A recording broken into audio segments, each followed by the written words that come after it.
بسم اللہ الرحمن الرحیم۔ عزیز طلبہ، لاسٹ لیکچر میں ہم نے وجود باری تعالیٰ کو قرآنی دلائل کے ذریعے سے جانا تھا اور وجود باری تعالیٰ کی حقیقت کو مختلف زاویوں سے ہم نے پہچانا تھا۔ وجود باری تعالیٰ کے بعد آج جو ہم لیکچر لینے جا رہے ہیں وہ ہے عقیدہ توحید کی اقسام۔ عقیدہ توحید کی 3 اقسام ہیں۔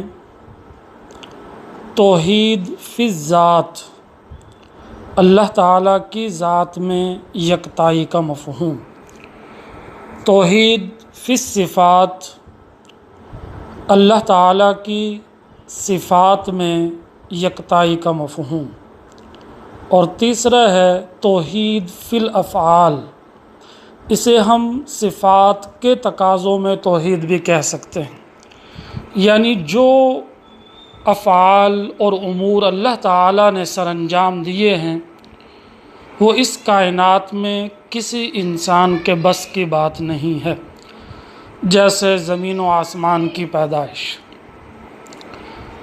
عقیدہ توحید کی تفصیل یہ ہے کہ اللہ تعالیٰ کو اس کی ذات میں بھی، صفات میں بھی اور صفات کے تقاضوں میں بھی یکتا تسلیم کیا جائے، یعنی اس کے ساتھ کسی کو شریک نہ ٹھہرایا جائے۔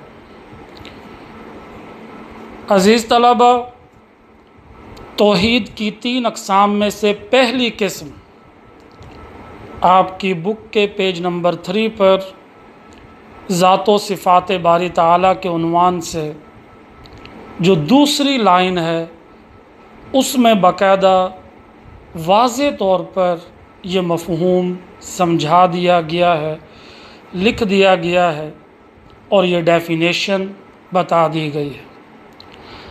آپ سے بھی ایگزام پوائنٹ آف ویو سے کسی ایک قسم کی ڈیفینیشن پوچھی جا سکتی ہے کہ ذات میں یکتائی کا مفہوم لکھیے شارٹ کویسچن میں، صفات میں یکتائی کا مفہوم لکھیے یا صفات کے تقاضوں میں یکتائی کا مفہوم لکھیے۔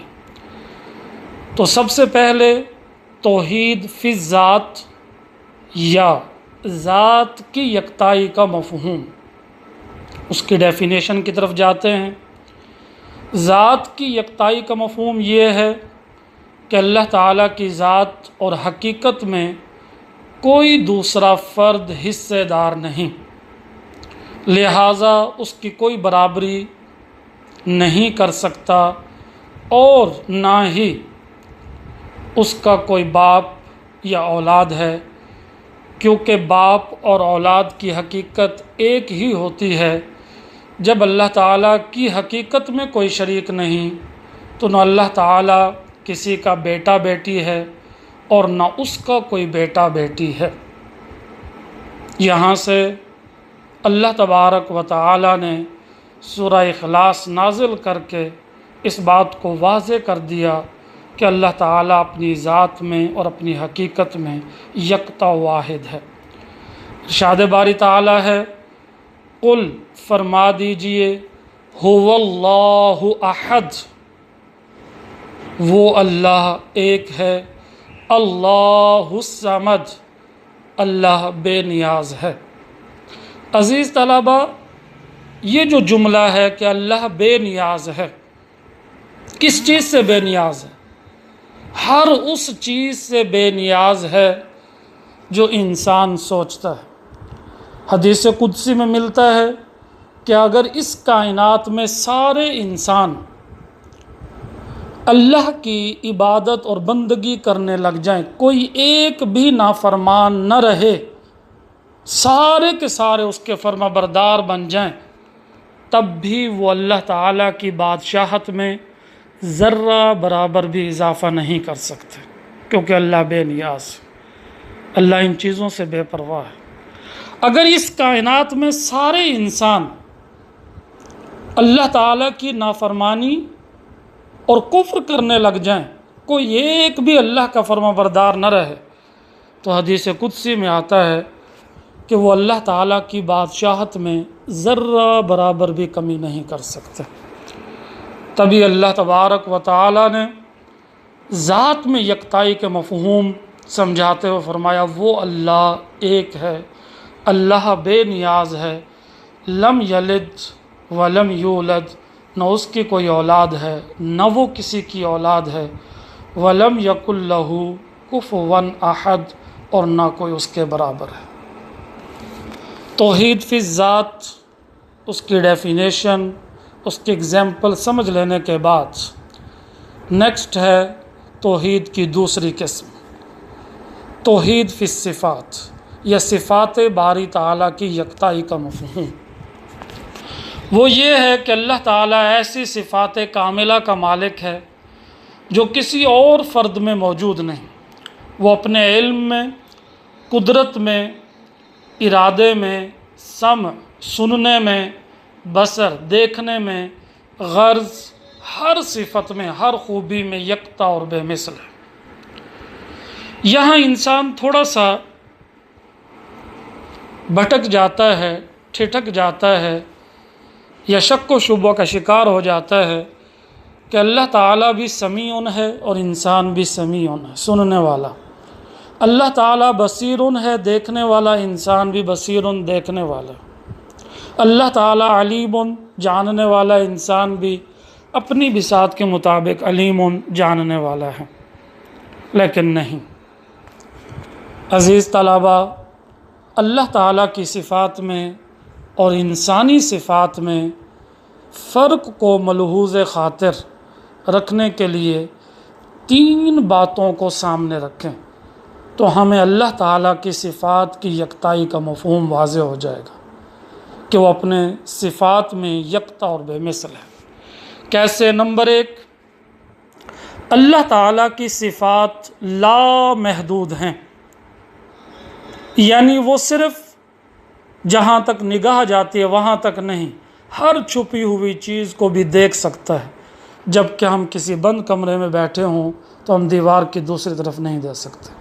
تو پہلا فرق یہ ہے کہ اللہ تعالیٰ کی صفات لا محدود ہیں اور ہماری صفات محدود ہیں۔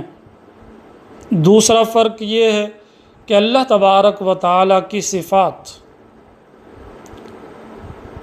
ہمیں اس کی عطا کردہ ہے، جبکہ اس کی صفات اپنی اور ذاتی ہیں، یعنی ہم محتاج ہیں اللہ تعالیٰ کے۔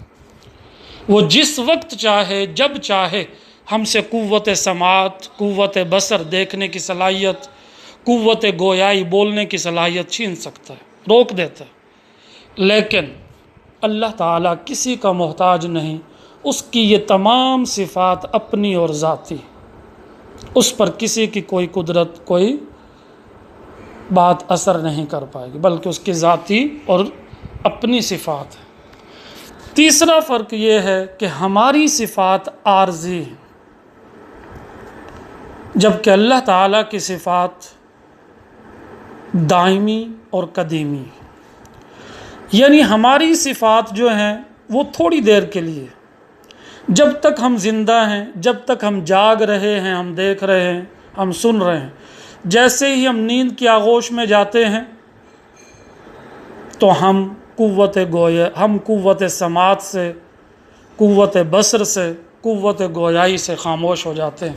ہماری صفات بالکل محدود اور عارضی ہو جاتی ہے، جبکہ اللہ تبارک و تعالیٰ کی ہمیشہ رہنے والی ہے صفات۔ کیوں؟ سورۃ آیت الکرسی میں 3 پارے میں لا سنۃ ولا نوم، اللہ کو نہ اونگ آتی ہے نہ نیند آتی، ہمیشہ سے اس کی یہ صفات ہیں اور ہمیشہ رہیں گے۔ اس لیے علم میں، قدرت میں، سننے میں، دیکھنے میں ہماری صفات اور اللہ تعالیٰ کی صفات میں نے آپ کو 3 بنیادی فرق بتا دیے۔ تو یہاں سے یہ بات کلیئر ہو گئی کہ اللہ تبارک و تعالیٰ اپنی صفات میں بھی یکتا و بے مثل ہے۔ اب تیسرا ہے توحید فی الافعال، یا صفات کے تقاضوں میں یکتائی کا مفہوم، یعنی اللہ تعالیٰ نے جو کائنات قائم کی اور اس کائنات کے جتنے بھی مظاہر نظارے ہمیں نظر آتے ہیں، جتنے افعال انسانی وجود کو تخلیق کیا، جانوروں کے وجود کو تخلیق کیا، چرند پرند کائنات، آسمان کو بنایا، زمین کو، دن اور رات کو، یہ کسی انسان کے بنانے سے بن ہی نہیں سکتا، اور نہ ہی کوئی انسان اس قدر قدرت رکھتا ہے کہ وہ اس طرح کے امور سر انجام دے سکے۔ لہٰذا اللہ تعالیٰ نے ساری کائنات کو پیدا کیا، وہی سبھی کا مالک اور رازق ہے، سبھی اس کے محتاج ہیں، وہی سب کو دینے والا ہے۔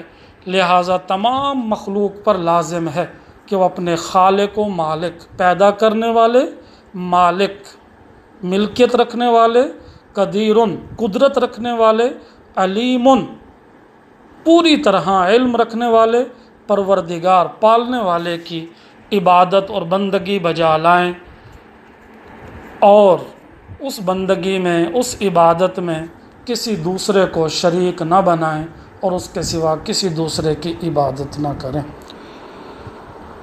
ڈیئر اسٹوڈنٹس، آج ہم نے یہ چھوٹا سا ٹاپک توحید کی اقسام 3، توحید فی الذات، توحید فی الصفات، توحید فی الافعال، یعنی ذات میں یکتائی کا مفہوم، صفات میں یکتائی کا مفہوم اور افعال میں یکتائی کا مفہوم یا صفات کے تقاضوں میں یکتائی کا مفہوم ہم نے پڑھا اور اس کو سمجھا۔ کل انشاءاللہ نیکسٹ لیکچر میں ہم شرک اور شرک کے تمام تر جو بنیادی عوامل ہیں، تقاضے ہیں، اس کو ہم انشاءاللہ ڈیٹیل میں ڈسکس کریں گے۔ آج ہم اللہ تعالیٰ کی اس توحید کے تصور کو مکمل کرتے ہوئے اپنے لیکچر کو ختم کرتے ہیں۔ والسلام علیکم ورحمۃ اللہ وبرکاتہ۔